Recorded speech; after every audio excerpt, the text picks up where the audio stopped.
આપણે sir doctor રાકેશભાઈ સંઘાડિયા છે. ગુજરાતના ખૂબ જ નામાંકિત સાયકાટ્રિસ્ટમાં એક બહુ જ મોટું નામ ધરાવે છે અને સાચા અર્થમાં એક ડૉક્ટર તરીકેની પ્રતિભા ધરાવે છે. સામાન્ય સંજોગોમાં આપણે એવું જોઈ શકીએ છીએ કે ભાઈ ડૉક્ટર્સ એટલે સેવાનું પ્રતીક, પણ આ શબ્દને ખરેખર રાકેશભાઈએ યથાર્થ કર્યો છે. Welcome doctor Rakeshbhai. Thank you Riteshbhai. Rakeshbhai, ઘણા બધા લોકોને ઘણા બધા પ્રશ્નો હોય છે. આમ તો સાયકાટ્રી સબ્જેક્ટ બહુ મોટો છે અને એની અંદર ડેપ્થમાં જઈએ એટલું ઓછું છે, પણ બે ત્રણ વસ્તુઓ લોકોને બહુ હેરાન કરે છે. એક તો એન્ઝાયટી અને ડિપ્રેશન. રાઈટ. તો આપણે થોડી ડિપ્રેશનની વાત આજે કરીએ. એકચ્યુઅલી ડિપ્રેશન એ વર્ડ શું છે? ખરેખર ડિપ્રેશન લોકોને કેમ આવે છે? વર્ડ છે શું? ડિપ્રેશનની સાદી ભાષામાં વાત કરો તો ડિપ્રેશનને કહી શકાય કે હતાશા, નિરાશા. હવે કોઈ પણ સામાન્ય હતાશા, સામાન્ય નિરાશા તો ઘણા બધાને થતી જ હોય છે. એવું નથી કે ના ભાઈ અમુકને થાય, અમુકને ના થાય. દરેકને પોતાના જીવનકાળની અંદર હતાશા, નિરાશા, ડિપ્રેશન થોડું ઘણું તો આવતું જ હોય છે. કોઈ પણ ફેમિલીમાં ઇસ્યુઝ આવતા હોય કે બિઝનેસમાં લોસ થતો હોય, કોઈ નજીકના સગાનું ડેથ થયું હોય, એવું પણ થતું હોય તો આપણને સામાન્ય ડિપ્રેશન, હતાશા, અણગમો, ગમવું ના, ક્યાંય ગમે નહીં, કે ઊંઘ નહીં ડિસ્ટર્બ થતું હોય, એવું થોડું ઘણું તો બધાની લાઈફમાં રહેતું હોય છે. પણ એ સામાન્ય ચિંતા, સામાન્ય જે ઘટના છે એ ડિપ્રેશનમાં કેવી રીતે કન્વર્ટ થાય એ ઇમ્પોર્ટન્ટ છે. કોઈ પણ ઘટના થતી હોય, કોઈ પણ ઇન્સિડન્સ થતો હોય, એના માટે આપણે ઘણીવાર એક્સેસિવ વિચારી લેતા હોઈએ છીએ. એક્સેસિવ વિચારો એટલે એના કારણે બ્રેનની જે સર્કિટ્સ હોય, બ્રેનના જે ન્યુરો ટ્રાન્સમીટર્સ હોય કે બ્રેનના રસાયણો કહી શકાય, એ બહુ સિવિયર લેવલે ઘટી જતા હોય છે. અને બહુ સિવિયર લેવલ ઘટવા માંડે પછી એ ડિપ્રેશન, એ હતાશા, એ વિચાર, એના કારણે એ તમારી સોશિયલ લાઈફ અને તમારી બિઝનેસ લાઈફ કે તમારી પ્રોફેશનલ લાઈફ એ બે પર ઇફેક્ટ કરતી હોય. સામાન્ય હતાશા, નિરાશા કેવી હોય કે 2-4 દિવસ, 5 દિવસ, અઠવાડિયામાં તમે જતી રહે, એનાથી તમારી સોશિયલ લાઈફ કે તમારા પ્રોફેશનલ લાઈફમાં એની ઇફેક્ટ ના થતી હોય. પણ જ્યારે એ બહુ સિવિયર લેવલ પર જતું રહેતું હોય, બ્રેનના કેમિકલ્સ બહુ સિવિયર લેવલ પર લો થઈ જતા હોય, ત્યારે એ ડિપ્રેશન ડિસઓર્ડરમાં કન્વર્ટ થતો હોય છે. અને ડિસઓર્ડર ત્યારે જ કહેવાય કે તમારી સોશિયલ લાઈફ કે તમારી ડે ટુ ડે એક્ટિવિટીઝ જે તમારી છે, તમે જે તમારું રૂટીન કામ કરો છો, હાઉસવાઈફ હોય તો એ ઘરનું કામ કરતી હોય, જોબ કરતા હોય તો વચ્ચે હું લોકેશનની અંદર પણ સર એકચ્યુઅલી સ્ટાર્ટિંગમાં લોકોને કેવી રીતે ખબર પડે કે હું ખરેખર ડિપ્રેશનમાં મને આવી ગયું છે અથવા તો હું ડિપ્રેશનમાં છું? કારણ કે એક્સ્ટ્રીમ લેવલ આવે ત્યારે તો ઓલમોસ્ટ બધાને ખબર પડે કે આપણે ડિપ્રેશન છે, પણ સ્ટાર્ટિંગ લેવલમાં લોકોને કેવી ખબર પડે કે હું ડિપ્રેશનમાં છું, અથવા તો ફેમિલી મેમ્બર્સ કેવી ખબર પડે કે આ વ્યક્તિ મારા ફેમિલી મેમ્બર ડિપ્રેશનમાં જઈ રહ્યો છે? એટલે કોઈ લક્ષણો એવા? ડિપ્રેશનના સામાન્ય લક્ષણોની વાત કરીએ તો સૌથી પહેલાં એમ એક આવતું હોય કે હતાશા, કે આપણે છે અંદરથી મૂડ ના આવતો હોય. ધારો કે પહેલાં જે આપણા એન્જોયેબલ શોખ હોય, ધારો કે મને મૂવી જોવાનો શોખ હોય કે ખાવા પીવામાં આપણને ઇન્ટરેસ્ટ ધરાવતા હોય, હરવા ફરવામાં શોખ હોય, એ શોખ આપણને સૌથી પહેલાં જે આપણને પહેલાં મોજ આપતી હોય, એન્જોય આપતી હોય, એ વસ્તુ આપણને હવે એન્જોય ના આપતી હોય.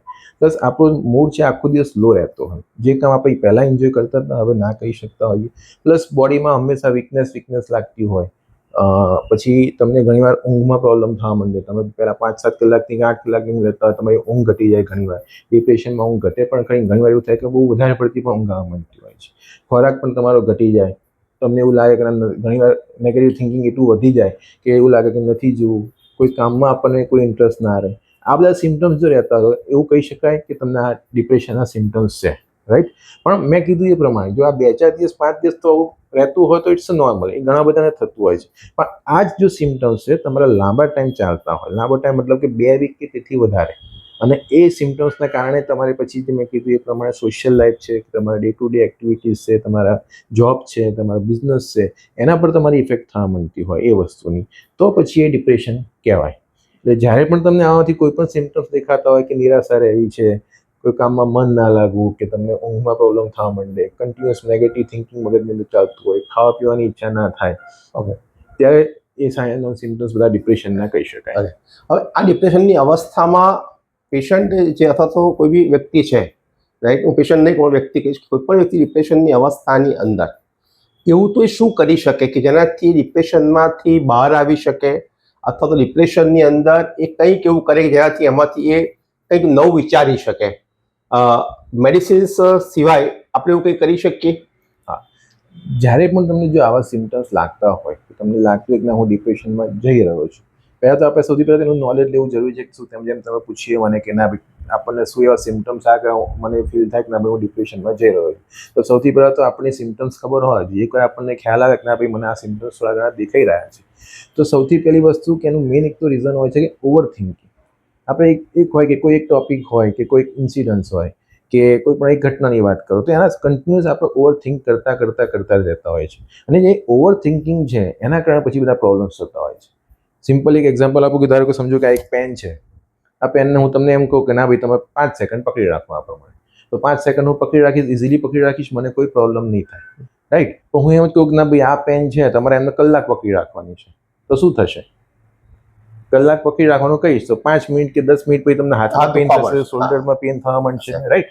હવે પેન તો એને જ છે, તો ચેન્જીસ શું થયો સમજો. જે ચેન્જીસ આવે ટાઈમનો, તમે કેટલો ટાઈમ માટે પકડી રાખી. તો સમજો કે આ પેનની જગ્યાએ કોઈ પણ ઘટના છે, કોઈ પણ ઇન્સિડન્સ છે, કોઈ પણ થોટ છે, પોઝિટિવ નેગેટિવ જે પણ, તમે એને જો 2-4 સેકન્ડ માટે કે થોડા ટાઈમ માટે વિચારી લો અને પછી એને સાઈડમાં મૂકી દો અને પછી તમારે રૂટીન એક્ટિવિટીમાં લાગી જશો, તો એ થોટ્સ તમને એટલી બધી ઇફેક્ટ નહીં કરે, તો એ તમે ડિપ્રેશનમાં નહીં જઈ શકો. એટલે મેઇન વસ્તુ કે જે ઓવર થિંક. હવે મગજ એવી વસ્તુ છે કે એમાં ક્યારેય એટલે આનો મતલબ એ કે ઓવર થિંકિંગ એની અંદર સૌથી મેજર પાર્ટ છે. મગજ એવું છે કે એમાં ક્યારેય સ્ટોપનું બટન નથી. તમે એમ વિચારશો કે ના ભાઈ મારે આના વિશે નથી વિચારવું, મગજ એવું છે કન્ટિન્યુઅસ એ જ વિચાર કરતું હોય છે. એટલે મગજને તમારે હંમેશા ડાયવર્ટ કરવું પડે. તમારે બીજા કામમાં ફોકસ કરવું પડે, તમારી જે રૂટીન એક્ટિવિટીઝ છે એમાં ફોકસ કરવાનું. ઘણા કેવું કે ડિપ્રેશન થાય એટલે થોડી લાગે કે બોડીમાં વીકનેસ છે, એટલે કે ના ભાઈ મારે રૂટીન કામ એવોઇડ કરે, આરામ કરવા જાય. પણ આરામ કરવાથી ઉપરથી વધારે પ્રોબ્લેમ વધતો જાય, ઓવર થિંકિંગ વધતું જાય, માઇન્ડ આઈડિયલ થઈ જાય. એટલે આઈડિયલ માઇન્ડ છે, ખોટા ખોટા નેગેટિવ વિચારો વધતા રહેતા હોય. એટલે સૌથી પહેલાં હું એ જ કહીશ કે તમે તમારું રૂટીનને બ્રેક ના કરશો.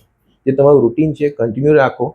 લોકો જોડે તમારી જે ફિલિંગ્સ છે, તમારા કોઈ નજીકના સગા કે કોઈ ખાસ મિત્રો હોય, એવું નથી કે બધાને આપણે શેર કરતા, પણ નજીકમાં એક બે જણા તો એવા હોય કે જેને આપણે આપણી ફિલિંગ શેર કરી શકતા. એની સાથે તમારું જે પણ થોટ્સ હોય, તમારા માઇન્ડમાં જે ચાલતું હોય ક્લિયર થાવ. એક ખોટું શો ઓફ ના કરો કે આઈ એમ ફાઇન, કે ના મને કોઈ પ્રોબ્લેમ નથી, સારો છે. કેમ કે ઘણી વાર એક્સેપ્ટ કરવામાં પણ લોકોને તકલીફ પડતી હોય, એને ખ્યાલ જ નથી હોતો કે મને આ પ્રોબ્લેમ છે. મેં એવું જોયું છે કે લોકો સામાન્ય જીવનમાં કે જ્યારે આમ થાય તો પોતે કોઈને કહેતા નથી, પણ યોગા કે એક્સરસાઇઝ આ બધું થોડું વધારી દેતા હોય છે, પણ છતાં બી એવો ચેન્જ નથી આવતો. મેડિટેશન કરે, યોગા કરે, એનામાંથી બહાર આવવા માટે પોતે નક્કી કરે કે મારે યોગા કરવા જોઈએ, છતાં બી ચેન્જ આવતો નથી.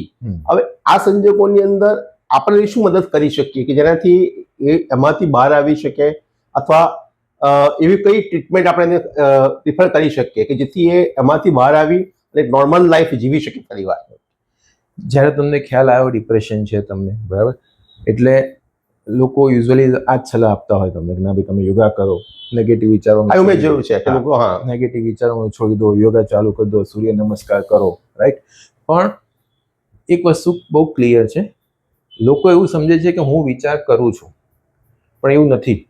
વિચારો આપણને આવે છે. ક્યારેય માણસ જાતે પોતાના બધા વિચારો નથી કરતો, વિચારો મગજની અંદર કન્ટિન્યુઅસ આપણને આવતા હોય, બાયોલોજીકલ પ્રોસેસ છે.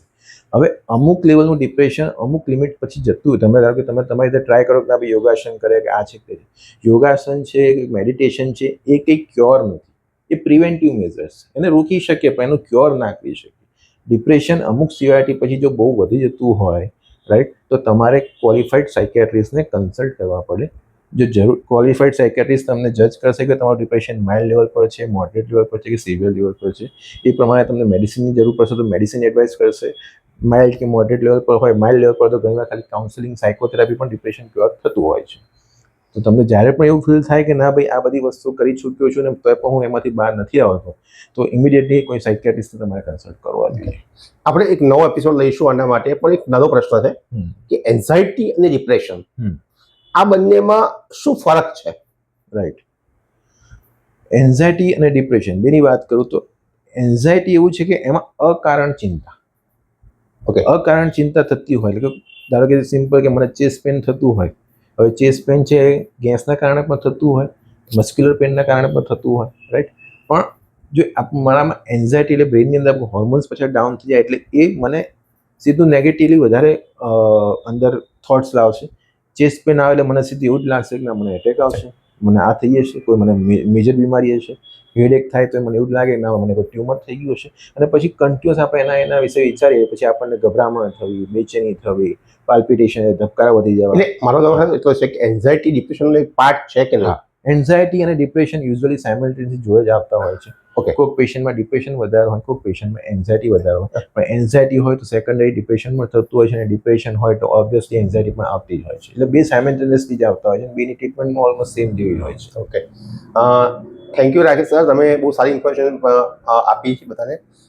મિત્રો, અગર તમને કંઈ પણ પ્રોબ્લેમ છે કે તમને કંઈ એડવાઇસ લેવી છે તો ડૉક્ટર રાકેશભાઈ આપણી સાથે કાયમ માટે અવેલેબલ છે. આત્મા હોસ્પિટલ્સ એમની બહુ જ રેપ્યુટેડ છે, મણિનગરમાં બી છે, સીએમમાં બી છે, તો બંને રીતે તમે હેલ્પ કરી શકો છો. ડૉક્ટર સાહેબ, એક નાનો પ્રશ્ન ખાલી એક છે, એન્ડમાં તમે પૂછી રહ્યો છું કે લોકો તમે મળવા માંગતા હોય તો એમને તમે કેવી રીતે અવેલેબલ બની શકો કે જેથી તમને એ મળી શકે. જનરલી તમને મળવું અઘરું હોય છે, છતાં લોકો મળી શકે તો, અને આવી રીતે માર્ગદર્શન મેળવી શકે તો શું કરવું, એમને કેવી રીતે મળવું તમને? એક તો અમારી હોસ્પિટલ છે, એક તો ઈસનપુરમાં પણ છે અને સીટીએમ પણ છે, બરાબર. અને પ્લસ અમારી વેબસાઇટ છે www.atmanclinic.com, એના પર પણ તમે આવી શકો છો. આત્મન ન્યુરોસાઇકેટ્રિક કહીને પેજ પણ છે, ફેસબુક પર પણ છે, પણ ઇન્સ્ટા પર છે. ત્યાં પણ તમે કમેન્ટ કે મેસેજ છોડશો તો અમારા સુધી એની ઇન્ક્વાયરી પહોંચી જશે અને અમારી ટીમ એમનો કોન્ટેક્ટ કરશે. Okay, thank you very much sir, thank you very much. Thank you.